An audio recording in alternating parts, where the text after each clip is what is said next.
Time for another very awkward action figure review. Let's get it.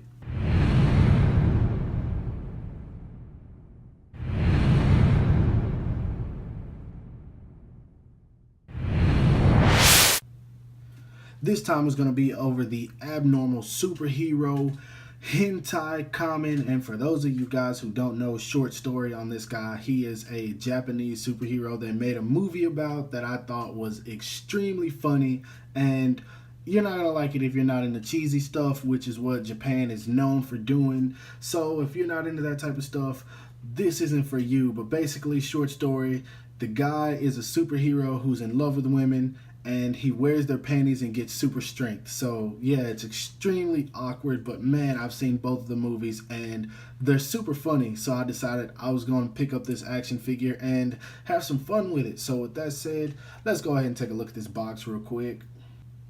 Now, you guys know Figma always has that sexy packaging, and I love it every single time. So let's go ahead and get right into it. First off, you got the top of the box where you can see him in this cool pose right here. You got SP092. I don't know what that means because this guy's definitely not number Figma 92, but whatever. Freeing right there. Don't know what that is. Window style packaging, of course, on everything. And Hentai Kamen right there. That's the movie that he's in. Same image on the bottom that you get at the top. So nothing right there. Funny pose on the side right here that you guys can see. And another funny pose right here on this side. And of course on the back you got some poses you can get him into. And I already know I'm going to have a whole lot of fun with this Figma. Like I said, it's a cheesy figure. So if you're not into that type of stuff, this review ain't for you. So move along. Now, pulling this guy out of the package, I can already tell I'm going to have a whole lot of fun with this figure. Just posing it and seeing the reactions that I get from it. But anyway, let's see how tall he stands real quick. He stands a little bit over 6 inches, almost 6.5 to the top of his hair.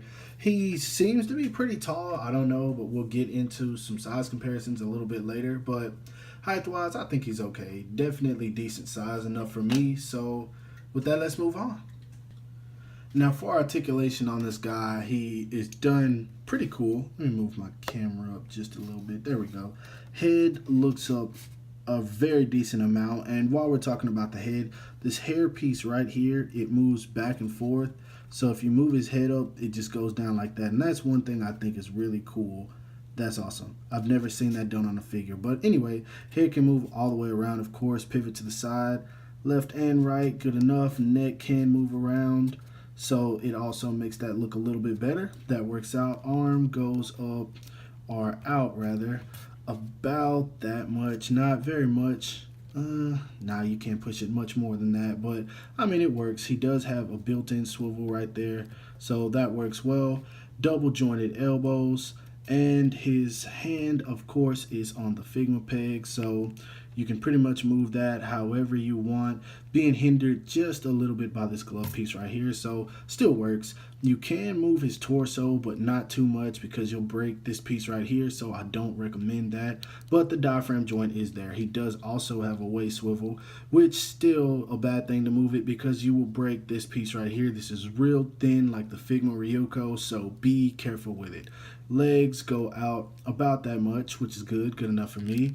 Legs go back about that much. He has double jointed knees. This kind of sucks. I wish they would have like drew those on there, but I guess there's nothing they could do about that. So not a complaint, but it does suck that they didn't do that. His foot goes down that much, up about that much. He does have a toe hinge and he does have ankle pivot. So articulation wise, he's definitely decent. Could be a little bit better. And also he has a slight butterfly joint that I kind of left out. So yeah, it's not very much, but you can move it forward just a little bit. So articulation wise, I'd say he's pretty decent. Not the best, but hey, it's not much that they could do better. Now for accessories, he comes with a very big decent amount. Not much on the actual accessory size, but definitely a lot on the hands, and I'll show that in just a sec. First off, he comes in the package with a pair of fist hands, and of course he always needs these every action figure needs a pair of fist hands. So I'm cool with that. Everyone should be. Now let's see if I can get him to stand back up. He comes with an alternate thong face, which is another one that he put on in, I believe, the first movie. For you guys that have seen it, you already know, but it's kind of cool that they included this. I was thinking this was just going to be one of the ordered strictly from Good Smile Company accessories, but they didn't do it that way, and I'm happy about that. He comes with a pair of crossed arms, so that's always good too. Love when figures get these. And now for the whole lot of hands accessories. He comes with so many, I'm just going to show them like this.